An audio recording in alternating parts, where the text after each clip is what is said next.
आपने धोखे से जान लेने वाले सीरियल किलर के बारे में तो सुना होगा, जो आसानी से पकड़े भी नहीं जाते। लेकिन जिस सीरियल किलर के बारे में हम आपको बता रहे हैं, वह धोखेबाजों को मारने वाला सीरियल किलर है। एक ऐसा अजीब सीरियल किलर जो अपने शिकार को मौत देने के बाद न सिर्फ उनके पांव छूकर माफी मांगता है, बल्कि उसकी पीठ पर धोखेबाज लिख देता है। अब सवाल उठता है, आखिर वो ऐसा क्यों करता था? तो आइए आपको बताते हैं इस सीरियल किलर की पूरी कहानी।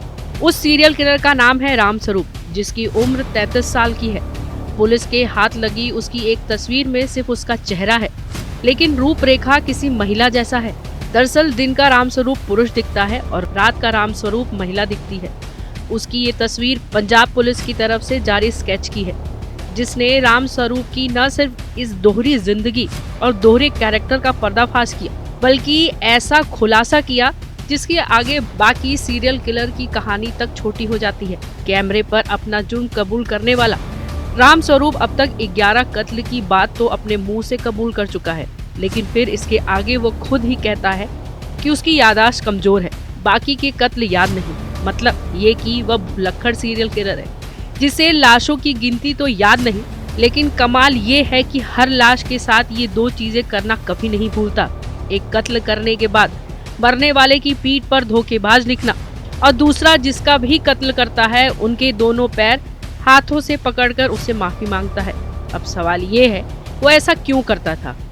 क्यों वो हर एक की पीठ पर धोखेबाज लिखता और क्यों माफी मांगता? तो रामस्वरूप नाम के पंजाब के हाल के वक्त के इस सबसे बड़े सीरियल किलर की पूरी कहानी जानने से पहले 4 महीने पहले हुए एक कत्ल की कहानी को समझाना जरूरी है। दरअसल इसी साल 18 अगस्त को कीरतपुर साहिब में गढ़मोड़ा टोल प्लाजा के करीब चाय पानी की दुकान चलाने वाले 37 साल के एक शख्स की हत्या कर दी गई।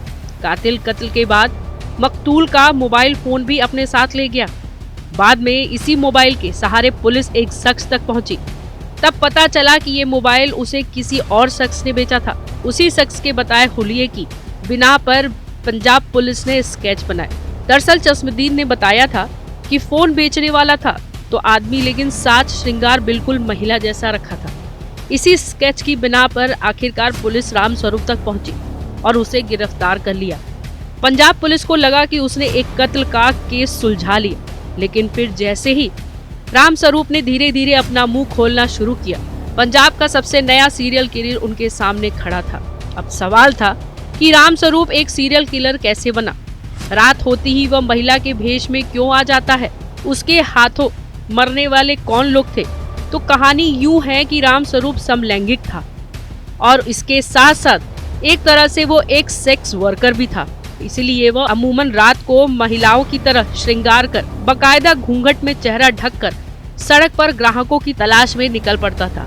अब यहाँ तक तो ठीक था, लेकिन जब भी ग्राहकों से पैसे को लेकर कोई झगड़ा होता था तो वहीं पर अपने मफलर से गला घोंटकर उसकी हत्या कर देता था। और पैसे को लेकर ऐसे झगड़े कई बार हुए। रामस्वरूप के मुताबिक वह रात को कत्ल करने नहीं बल्कि पैसे कमाने निकला था। कई बार वो घूंघट में कार वालों से लिफ्ट लेता, कई बार किसी सुनसान दुकान या जगह पर ग्राहकों के पास जाता। अक्सर पैसे कमा कर वह लौट भी आता, लेकिन कई बार पैसे के मोल तोल को लेकर ही या फिर वादे के हिसाब से पैसा न देने पर उसे गुस्सा आ जाता और कई बार सामने वाले से लड़ पड़ता। जब भी उसका झगड़ा होता तो वो सामने वाले को मार देता। मारने के लिए हमेशा वह अपने मफलर या आसपास पड़ी किसी भी चीज का इस्तेमाल कर लेता। वो कभी अपने साथ हथियार लेकर नहीं चलता था। पंजाब पुलिस के मुताबिक रामस्वरूप के वारदात का तरीका बड़ा सीधा साधा था। चूंकि वह समलैंगिक था, इसीलिए रात को ही शिकार की तलाश में बाहर निकलता था। जब भी वह किसी वारदात को अंजाम देता था, अमूमन नशे में होता था। पुलिस के मुताबिक रामस्वरूप ने पिछले करीब 1.5 साल में रूपनगर, फतेहगढ़ साहिब और होशियारपुर इलाके में 11 कत्ल किए। हालांकि पुलिस रामस्वरूप के इकबाले जुर्म के बावजूद इन सभी जगह पर कत्ल की जानकारी जुटाने की कोशिश कर रही है। फिलहाल रामस्वरूप के हाथों 5 कत्ल की तस्दीक हो चुकी है, बाकी की जानकारी हासिल की जा रही है। पंजाब पुलिस खुद ये कबूल कर रही है कि कत्ल की गिनती ज्यादा भी हो सकती है। वजह यह है कि रामस्वरूप ने अपने हाथों से जिन 11 कत्ल की बात कबूल की है, उनमें से भी कत्ल की जगह या फिर मरने वाले के बारे में उसे ठीक से कुछ याद नहीं। असल में राम स्वरूप को शराब पीने की बुरी लत है। वह पूरे दिन नशे में रहता था। नशे की वजह से ही वो कुछ उसे याद नहीं रहता। अब तक की तफसील के मुताबिक राम स्वरूप गे जरूर है, लेकिन किन्नर नहीं। पंजाब पुलिस इस बात का पता लगाने की कोशिश कर रही है कि अगर राम स्वरूप गे है और किन्नर नहीं तो फिर वो महिलाओं की तरह घूंघट डालकर रात को सड़क पर क्यों निकलता था। इसके पीछे की वजह क्या है। हालांकि शुरुआती तफसील और पूछताछ में ये सामने आया कि राम स्वरूप को बचपन से ही लड़कियों के कपड़े पहनने का और मेकअप करने का शौक था। घर में माँ बाप से छुपकर वो खुद अपना मेकअप किया करता था। हालांकि परिवार ने उसे बेदखल तो नहीं किया, लेकिन करीब 2 साल पहले उसे घर से लगभग बाहर निकाल दिया।